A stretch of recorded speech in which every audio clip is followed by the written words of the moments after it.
Baik, berikut adalah penjelasan dari course B2C Market Identification. Jadi perkenalan saya Randi Lamzanuddin, 11 Januari 2001. Saya sekarang menempuh pendidikan di Manajemen Universitas Internasional Semen Indonesia dan saat ini sedang melakukan internship di Petrokimia Gresik di Departemen Inovasi dan Sistem Manajemen. Nah, untuk course kali ini berikut adalah outline materinya. Jadi yang pertama kita akan mempelajari terkait dengan apa saja sih aspek dari pasar B2C. Kemudian dilanjut dengan apa saja perilaku konsumen yang dapat mempengaruhi keputusan pembelian konsumen. Kemudian yang ketiga, bagaimana sih proses pembelian konsumen itu. Kemudian yang keempat yakni penjelasan terkait dengan proses difusi, proses adopsi, dan juga product life cycle. Nah, untuk learning output-nya sendiri, jadi untuk yang pertama adalah kita untuk memahami aspek dasar, aspek dari pasar B2C. Kemudian yang kedua ada untuk memahami faktor dan mempengaruhi keputusan pembelian konsumen. Yang ketiga untuk memahami bagaimana itu proses pembelian pasar B2C. Dan yang keempat adalah untuk memahami proses distribusi, proses adopsi, dan product life cycle. Jadi ini adalah beberapa hal yang dapat mempengaruhi keputusan pembelian konsumen. Jadi yang pertama ada self concept, ada culture, subculture, ada social class, dan juga reference group.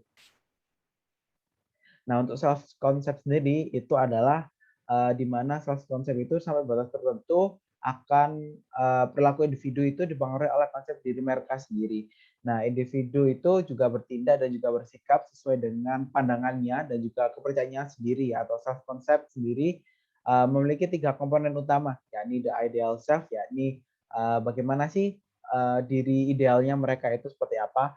Kemudian the real self, yakni kenyataannya bagaimana, apakah berbeda dengan ideal self-nya mereka. Kemudian ada the looking glass, yakni bagaimana cara kita mengikuti ideal dari seseorang. Kita itu terinfluence oleh seseorang seperti itu.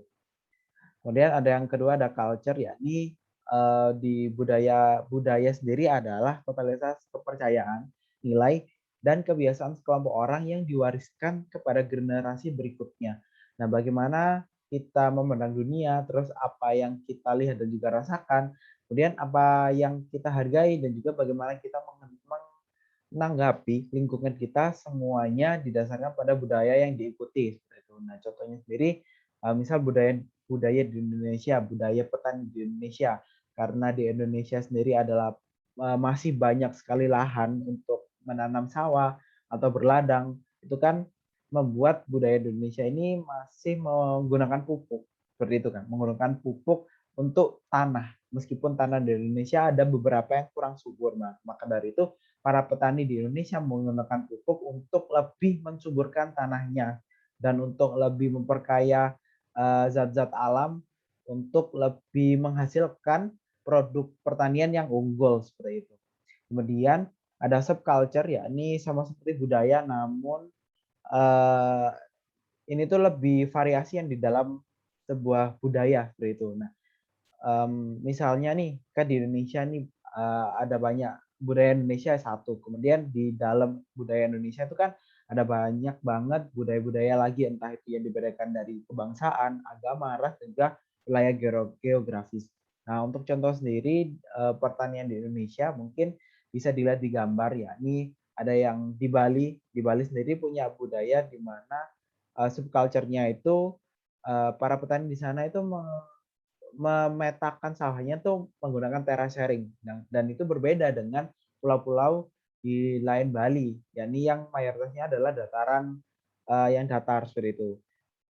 Itu subculture. Kemudian yang ketiga ada yang keempat maaf, ada social class. Nah, social class ini juga dibagi menjadi 6 ternyata. Ada lower upper middle, upper lower, dan juga lower lower. Di mana untuk upper sini ini sendiri itu sosial atau kelas sosial di mana masyarakatnya itu mendapat warisan atau mereka tuh udah kaya dari lahir lah istilahnya. Kemudian untuk lower upper ini adalah kelas masyarakat di mana mereka itu mempunyai kekayaan yang banyak, namun itu dari pencapaian mereka sendiri, mulai dari pendapatan, investasi, dan juga lain-lain. Kemudian ada upper middle, yakni masyarakat yang mempunyai profesi yang tinggi. Nah, beda lagi sama lower upper, yakni biasanya itu pebisnis. Nah, seperti itu. Kemudian untuk upper middle ini biasanya masyarakat yang mempunyai profesi umum, misalnya seperti polisi, dokter, teknisi, saintis, guru, seperti itu. Kemudian untuk ada lower middle, ini biasanya lebih ke abdi negara seperti tentara gitu kan. Itu lower middle, kemudian ada upper lower, ini tuh biasanya karyawan biasa yang biasanya memiliki sedikit pendidikan seperti itu. Kemudian ada lower-lower, ya tentu ini tuh yang termasuk seperti pengangguran, kemiskinan, itu kelas-kelas seperti itu. Kemudian ada reference group. Reference group ini tentu sesuai dengan judulnya, masyarakat itu kan terkadang mengikuti dari entah itu kelompoknya, terus entah itu mereka idolanya, gitu kan kita pasti terpengaruh oleh seperti itu. Nah, itu namanya contoh dari reference group. Nah, kemudian selanjutnya ada stage in buying process, di mana proses dari ternyata orang membeli itu ada prosesnya loh. Ini jadi proses yang pertama ya ini need arousal, di mana kesadaran diri akan kebutuhan. Jadi sebagai individu kita itu pasti paham atau menyadari kita butuh apa gitu kan. Nah, itu stage pertama dari proses pembelian konsumen. Kemudian yang kedua, information search, yakni kita ketika sudah tahu kebutuhannya kita kan akan mencari tahu kira-kira kita bisa memenuhi kebutuhan kita itu di mana, bisa membeli produknya kita itu di mana, seperti itu. Kemudian yang ketiga, ini evaluation, mengevaluasi informasi yang telah kita dapat tadi. Kemudian setelah didapatkan evaluasi dan juga jalan keluar yang paling bagus, selanjutnya kita adalah purchase decision. Kita melakukan pembelian dan kemudian setelah kita membeli kan kita mau konsumsi nih. Nah, dari situ adalah tahap terakhir yakni post purchase behavior, di mana bagaimana sih perilaku setelah kita membeli, apakah kita membeli lagi, apakah kita puas, apakah kita memasarkannya secara word to mouth gitu kan. Itu bagian dari post purchase behavior. Kemudian materi yang selanjutnya ada the customer diffusion process atau proses difusi dari customer. Nah, ini proses difusi itu adalah bagaimana sebuah inovasi itu menyebar dari konsepnya ke penggunanya. Nah, hal ini menyebabkan proses adopsi ini yaitu biasanya lewat proses mental yang dialami konsumen saat pertama kali mendengar produk sampai dengan menggunakan produk. Nah, di proses difusi ini ada 4 elemen dasar. Nah, yang pertama ada inovasi, yakni tentu saja seperti yang kita tahu ya, inovasi ide produk atau lainnya yang baru seperti yang kita rasakan, yang belum pernah kita rasakan sebelumnya atau belum pernah kita ketahui sebelumnya. Terus yang tahap yang elemen yang kedua ada komunikasi, yakni setelah kita menemukan inovasi, menemukan produk yang cocok untuk konsumen kita, selanjutnya kan kita mengkomunikasikan hal tersebut kepada konsumen agar konsumen ini tuh tahu ternyata kita tuh punya produk baru gitu.